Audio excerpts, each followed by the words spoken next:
Baiklah, dalam video ini kita akan membahas beberapa pokok bahasan. Yang pertama, alasan perusahaan menggunakan proses costing. Yang kedua, perbedaan dari proses costing dengan job order costing. Yang ketiga, cost of production report dan equivalent unit. Yang keempat, bahas soal dari cost of production report. Yang kelima, production losses in process costing.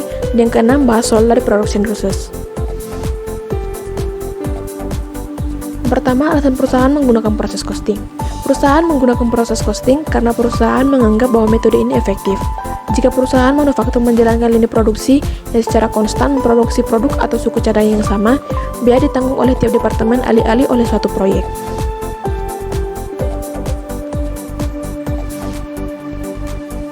Kedua, perbedaan proses costing dengan job order costing.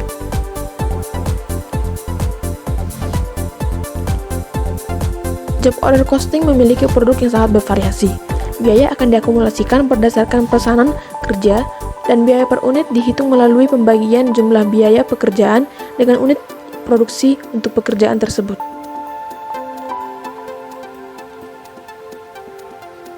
Selanjutnya, proses costing memiliki produk yang bersifat homogen. Biaya akan diakumulasikan berdasarkan proses atau departemen. Biaya per unit dihitung melalui pembagian biaya proses satu periode dengan unit yang diproduksi selama periode tersebut.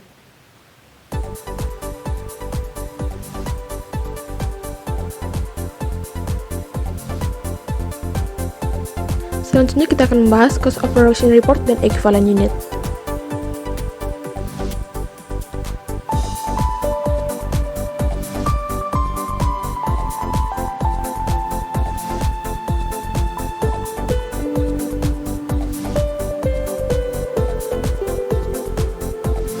Cost of production report adalah suatu kertas kerja yang menyajikan jumlah akumulasi biaya dan pembebanannya ke hasil produksi dalam suatu bulan ataupun suatu periode.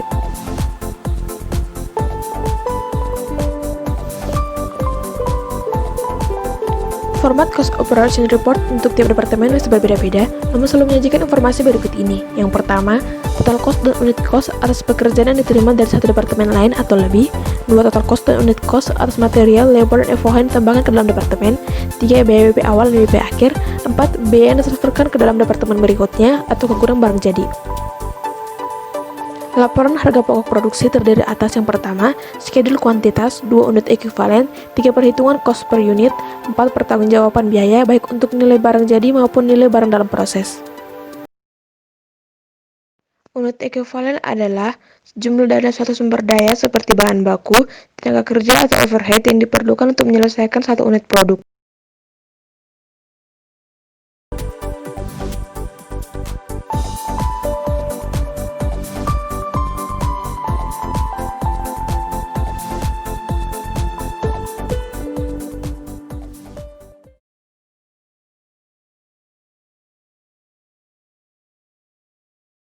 Halo teman-teman, di sini saya akan menjelaskan tentang bagaimana membuat cost of production report pada proses costing dengan menggunakan metode average atau rata-rata.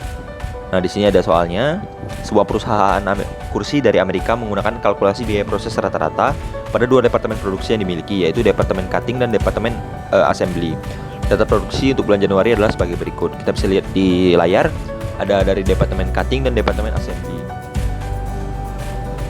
Nah, di sini juga ada data biaya untuk bulan Januari, ada biaya yang dalam proses awal dan juga ada biaya yang ditambahkan pada selama proses pada bulan Januari. Dan nanti kedua biaya ini akan kita pakai dalam perhitungan untuk menentukan nilai unit ekuivalen akhir. Sebelum itu, mari kita melihat dulu berapa persen UEP yang sudah selesai dalam setiap departemen. Saldo akhir barang dalam proses departemen cutting telah selesai 80% bahan baku, 40 tenaga kerja, dan 60% overhead. Sedangkan pada departemen assembly telah selesai 40% bahan, 20% tenaga kerja, dan 20% overhead. Kita masuk ke laporannya.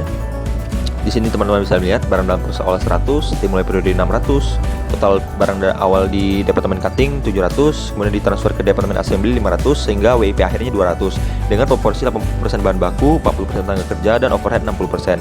Nanti cara menghitung unit ekuivalennya adalah contohnya bahan baku 80%, 80% kita kalikan dengan 200 dapat 160, dan 160 ditambahkan dengan 500 yang ditransfer ke departemen assembly. Jadi total ekuivalen unit dari bahan baku adalah 160 tambah 500 yaitu 660. Kemudian kita masuk ke biaya dibebankan ke departemen. Kita masukin biaya yang sudah ada di soal tadi. Kita masukin biaya awal dulu ya. Bahan baku 1.892, tenaga kerja 400, dan overhead 796, sehingga total biaya di persediaan awal adalah 3.088. Nah, kemudian kita masuk ke yang kedua, biaya yang tambahkan periode berjalan. Bahan baku 13.000. Nah, ini di sebelah bahan baku kan ada 660. Ini equivalent unit yang sudah saya hitung tadi di atas ya. Jadi tenaga kerja dan overhead menggunakan rumus yang sama seperti yang di atas. Kemudian kita tambahkan biaya yang di awal sama biaya yang ditambahkan periode berjalan, sehingga terus kemudian kita bagi ke unit equivalent mendapatkan cost per unitnya. Kemudian kita ngitung cost per equivalent unitnya ya seperti yang sama di atas, yang di transfer 500, komplit 100, kemudian kalikan dengan unit costnya, seperti itu juga selanjutnya. Kemudian kita masuk ke departemen assembly. Ini sama seperti yang sebelumnya teman-teman. Quantity barang awal 180 ditransfer ke cutting 500, total unit awal 680. Kemudian ada WIP akhirnya juga 100 dengan proporsi 40%, 20%, dan 20%. Ini sama seperti yang sebelumnya, kita kalikan juga 40% kali 100, kemudian ditambahkan 580 untuk mendapatkan equivalent unitnya. Yang berbeda dari sini adalah di sini karena ini merupakan departemen kedua, ini ada biaya dari departemen sebelumnya sebanyak 8.320. Nanti kita pakai dalam perhitungan ya teman-teman. Sama seperti sebelumnya semuanya, tambahkan biaya yang dibebankan di departemen yang biaya awal, biaya persediaan awal, kemudian ditambahkan dengan biaya yang ditambahkan pada periode ini. Kita lihat.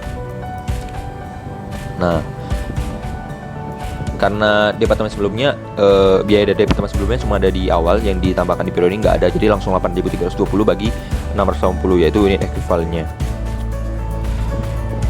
Kemudian kita hitung sama semuanya.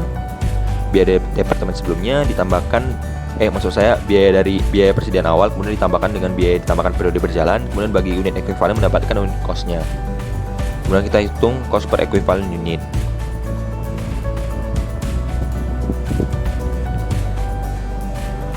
Nah, di sini di dalam proses costing terdapat production losses-nya.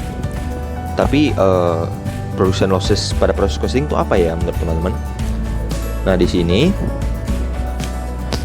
production losses in process costing adalah produk yang hilang dalam proses costing, kurang lebih sama dengan production losses in job order costing. Jadi merupakan barang hilang suatu proses ya teman-teman. Nah, apa saja yang merupakan production losses? Yang pertama ada scrap. Scrap merupakan barang atau sisa produksi yang tidak dapat digunakan lagi dalam proses produksi perusahaan, tapi masih memiliki nilai jual. Akun-akunnya adalah scrap sales, other income, COGS, dan lain-lain. Kemudian akun yang kedua adalah spoil goods, merupakan barang yang rusak atau cacat atau tidak bisa memenuhi standar yang dipersyaratkan dan tidak bisa diperbaiki atau dikerjakan ulang jika kembali dapat memenuhi standar.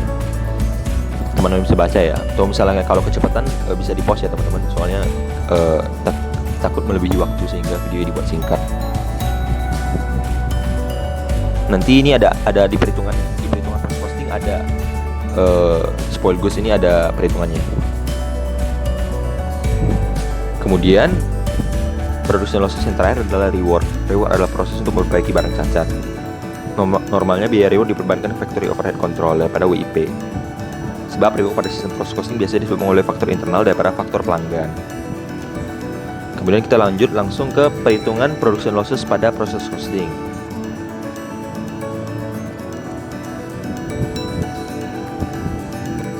Di sini kita akan coba melihat soalnya. Spoilage in process costing, average cost. Nah, company Island menggunakan proses cost system dengan sistem produksi rata-rata. Kemudian produk ini dimanufaktur di dua departemen, unit produk mulai di forming departemen dan kemudian ditransfer ke finishing departemen ketika selesai. Barang-barang diperiksa ketika berada di akhir produksi pada departemen forming, dan cost of spoilage yaitu nilai dari spoilage dibebankan kepada FOH control. Begini data-datanya yang ada di soal ini. Beginning inventory sama seperti tadi ya, soalnya kurang lebih sama. Di sini kita melihat yang diketahuinya seperti tadi. Kita ngitung dulu WIP endingnya dan produk ekuivalennya. Kemudian kita hitungnya ada spoilage.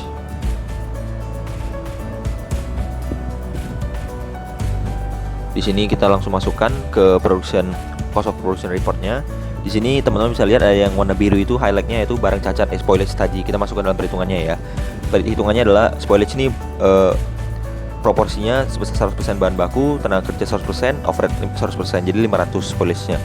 Dan biaya yang dibebankan kita masukkan seperti yang di soal.